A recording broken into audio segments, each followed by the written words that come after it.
48장. 이런 대화가 있고 나서 얼마 후에 요셉은 주인님의 아버지께서 편찮으십니다 라는 소식을 들었다. 그는 자신의 두 아들 므낫세와 에브라임을 데리고 야곱에게로 갔다. 야곱은 당신의 아들 요셉이 왔습니다 라는 말을 듣고 기운을 내어 침상에서 일어나 앉았다. 야곱이 요셉에게 말했다. 강하신 하나님께서 가나안 땅 루스에서 내게 나타나 복을 주시며 말씀하시기를 내가 너로 번성하여 그 수가 많아지게 하고 내게서 여러 민족이 나오게 하며 이 땅을 내 뒤에 오는 자손에게 영원한 유산으로 넘겨주겠다고 하셨다. 내가 너와 만나기 전에 이곳 이집트에서 태어난 내 두 아들을 내가 양자로 삼아야겠다. 그 아이들은 루벤과 시므온처럼 내 아들의 지위를 얻게 될 것이다. 이 두 아이 뒤에 태어나는 아이들은 내 자식이 될 것이다. 이 두 아이는 자기 형들의 뒤를 이어 유산을 상속받게 될 것이다. 내가 그렇게 하려는 것은 내가 밧단을 떠나 가나안 땅으로 돌아가던 길에 슬프게도 내 어머니 라헬이 지금은 베들레헴이라 하는 에브라스에 거의 다 와서 죽고 말았기 때문이다. 그러고 나서 야곱이 요셉의 아들들을 보고 물었다. 이 아이들은 누구냐? 요셉이 아버지에게 말했다. 이 아이들은 하나님께서 이곳에서 제게 주신 제 아들들입니다. 그러자 야곱이 말했다. 내가 축복할 수 있도록 그 아이들을 내게 데려오너라. 이스라엘은 나이가 많아 시력이 떨어져서 거의 앞을 볼 수가 없었다. 그래서 요셉이 그들을 가까이 데려갔다. 연로한 이스라엘이 그들에게 입을 맞추고 껴안았다. 그런 다음 요셉에게 말했다. 내가 내 얼굴을 다시 보리라고는 생각지도 못했는데 하나님께서는 내 아이들까지 보게 해주셨구나. 요셉은 그들을 이스라엘의 무릎에서 물러나게 하고 얼굴을 땅에 대고 엎드려 절했다. 그런 다음 두 아이를 데려다가 오른손으로는 에브라임을 이끌어 이스라엘의 왼편에 서게 하고 왼손으로는 므낫세를 이끌어 이스라엘의 오른편에 서게 했다. 그러나 이스라엘은 두 팔을 엇갈리게 내밀어 오른손을 작은 아들 에브라임의 머리에 얹고 왼손은 맏아들 므낫세의 머리에 얹었다. 그런 다음 그들을 축복했다. 저의 조상 아브라함과 이삭을 당신 앞에서 걷게 하신 하나님, 제가 태어난 날부터 지금까지 줄곧 저의 목자가 되어주신 하나님, 온갖 해악에서 저를 구해주신 하나님의 천사께서 이 아이들에게 복을 내려주소서. 저의 이름이 이 아이들의 삶 속에서 메아리치게 하시고 저의 조상 아브라함과 이삭의 이름도 이 아이들의 삶 속에서 살아있게 하소서. 이 아이들이 자라서 그들의 자손이 이 땅을 덮게 하소서. 요셉은 아버지가 오른손을 에브라임의 머리에 얹은 것을 보고 아버지가 실수한 것이려니 생각했다. 그래서 아버지의 오른손을 잡고 에브라임의 머리에서 므낫세의 머리로 옮기며 말했다. 아버지, 손을 잘못 얹으셨습니다. 다른 아이가 맏아들이니 그 아이의 머리에 손을 얹으십시오. 그러나 그의 아버지는 그렇게 하기를 마다하며 말했다. 내 아들아, 나도 안다. 내가 무엇을 하는지 나도 안다. 므낫세도 민족을 이루어 크게 될 것이다. 그러나 그의 아우가 더 크게 되고 그의 후손은 민족들을 부유하게 할 것이다. 그러고는 두 아이에게 축복했다. 이스라엘 백성이 너희의 이름으로 이렇게 축복하리라. 하나님께서 너를 에브라임과 므낫세처럼 되게 해주시기를. 이렇게 함으로써 그는 분명하게 에브라임을 므낫세 앞에 내세웠다. 이스라엘이 요셉에게 말했다. 이제 나는 곧 죽을 것이다. 하나님께서 너와 함께 계셔서 내가 내 조상의 땅으로 무사히 돌아갈 수 있게 해주시기를 빈다. 너는 형제들 가운데 첫째나 다름없으니 내가 칼과 활로 아모리 사람의 손에서 빼앗은 산등성이 땅을 내게 선물로 준다. 49장. 야곱이 아들들을 불러 말했다. 내게로 모여라. 장차 너희에게 일어날 일을 일러주겠다. 야곱의 아들들아, 다 함께 와서 들어라. 너희 아버지 이스라엘의 말을 들어라. 르우벤, 너는 내 맏아들, 나의 힘, 내 사내다움의 첫 번째 증거. 너는 영예도 절정이고 힘도 절정이다만 엎질러진 물과 같아서 더 이상 정상에 있지 못할 것이다. 네가 아버지의 침상에 올라가 아버지의 잠자리를 더럽혔기 때문이다. 시므온과 레이는 한 통속, 걸핏하면 합세하여 싸움을 건다. 나는 그들이 꾸미는 복수극에 끼지 않고 그들이 모의하는 격한 싸움에 끼어들지 않을 것이다. 그들은 홧김에 사람들을 죽이고 내키는 대로 소들을 베어버린다. 고삐 풀린 그들의 노여움, 무분별한 그들의 분노에 화가 임할 것이다. 나는 그들을 쓰레기와 함께 내던지고 갈기갈기 찢겨진 색종이 조각처럼 이스라엘 전역에 흩뿌릴 것이다. 너 유다야, 내 형제들이 너를 찬양할 것이다.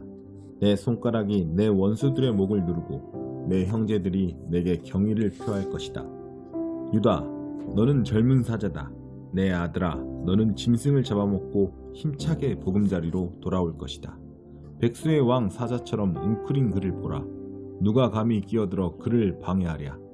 왕권이 유다에게서 떠나지 않을 것이다. 최후의 통치자가 오고 민족들이 그에게 복종할 때까지 유다는 지휘봉을 놓지 않을 것이다. 그는 자기 나귀를 포도나무에 단단히 메고 순종 나귀 새끼를 튼튼한 가지에 맬 것이다. 그는 자기 옷을 포도주에 빨고 자기 겉옷을 붉은 포도즙에 빨 것이다. 그의 두 눈은 포도주보다 검고 그의 이는 우유보다 힐 것이다. 스불론은 바닷가에 자리 잡고 살며 배들의 안전한 항구가 되고 영토는 시돈과 맞닿은 곳까지 이를 것이다. 이사갈은 가축우리 사이에 웅크린 튼튼한 낙이다. 그는 그곳이 얼마나 아름다운 곳인지 그 땅이 얼마나 좋은 곳인지를 알고서 자신의 자유를 포기하고 종처럼 일하게 되었다. 단은 자기 백성을 위해 정의의 문제를 다룰 것이다. 그는 이스라엘 지파들 사이에서 자기 몫을 톡톡히 할 것이다. 단은 풀밭 속의 작은 뱀, 길가에 숨은 치명적인 뱀이다. 말의 발 뒤꿈치를 물어 그 위에 탄 거대한 사람을 떨어뜨린다. 하나님, 제가 주의 구원을 바라고 기다립니다. 갓은 악당들의 공격을 받겠지만 그들을 직접 쓰러뜨릴 것이다. 아셀은 양식이 풍부한 사람으로 알려져 왕들에게 달콤하고 감미로운 것들을 올릴 것이다. 납달리는 자유롭게 뛰노는 사슴이니 사랑스러운 새끼 사슴들을 낳는다. 요셉은 야생 나귀, 샘 곁에 야생 나귀, 언덕 위에 씩씩한 나귀다. 사수들이 아기를 품고 화살촉에 증오를 묻혀 쏘았지만 요셉은 빗발치는 화살 속에서도 흔들림 없이 활을 굳게 쥐고 팔을 유연하게 놀렸으니 이는 야곱의 전사이시며 이스라엘의 목자요 바위이신 분께서 뒤에서 보호해 주셨기 때문이다. 너의 아버지 하나님, 그분께서 너를 도와주시기를.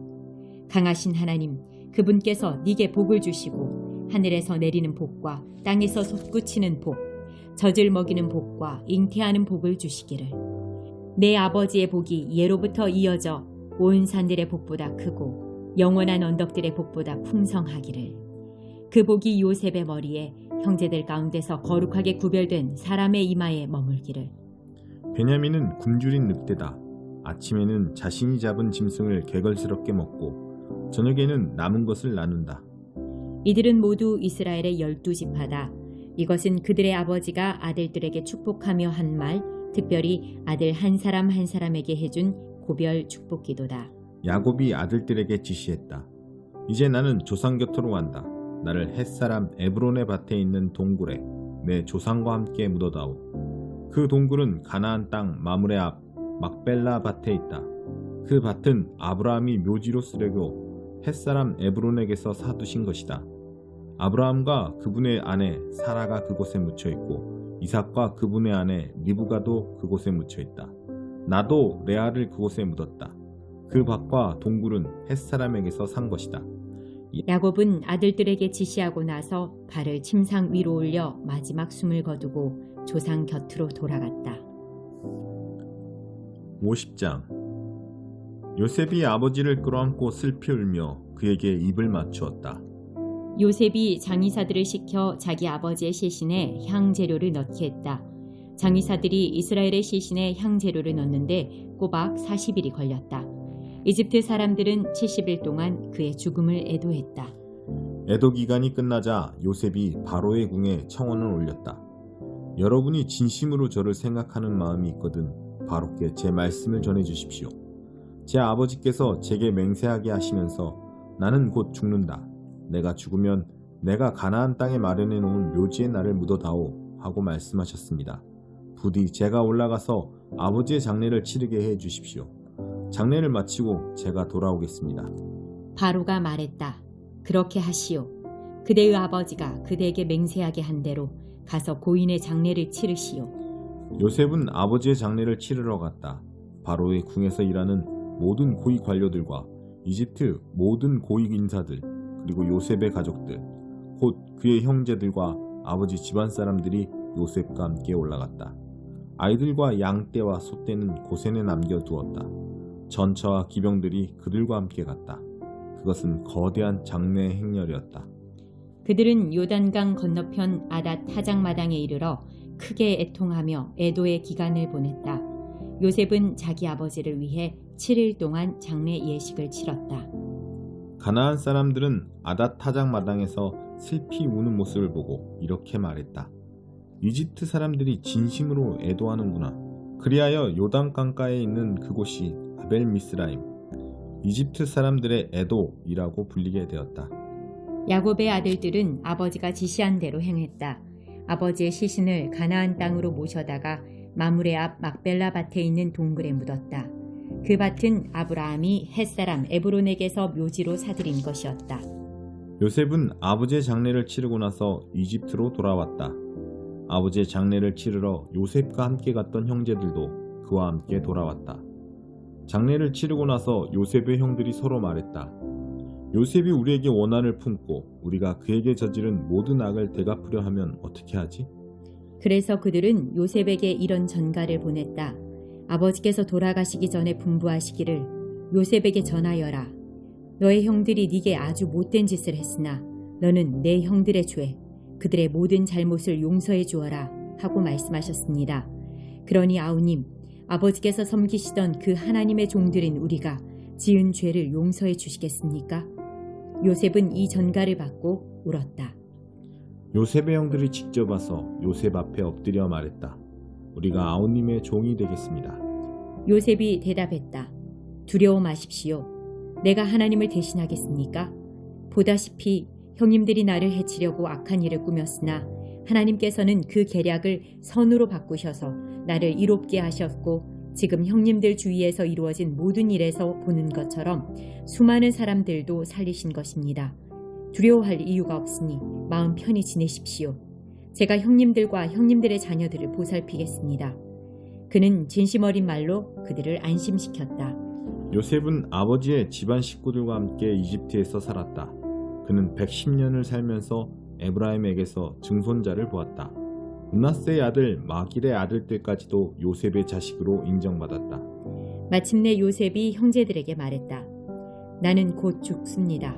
하나님께서 반드시 여러분에게 찾아오시고 여러분을 이 땅에서 이끌어내셔서 아브라함과 이삭과 야곱에게 엄숙히 약속하신 땅으로 되돌아가게 하실 것입니다. 요셉은 이스라엘의 아들들에게 맹세하게 하면서 말했다. 하나님께서 찾아오셔서 여러분이 이곳을 떠나게 될 때 내 유고를 가지고 가십시오. 요셉은 110살에 죽었다. 그들이 그의 시신을 향 재료로 채우고 이집트에서 입관했다.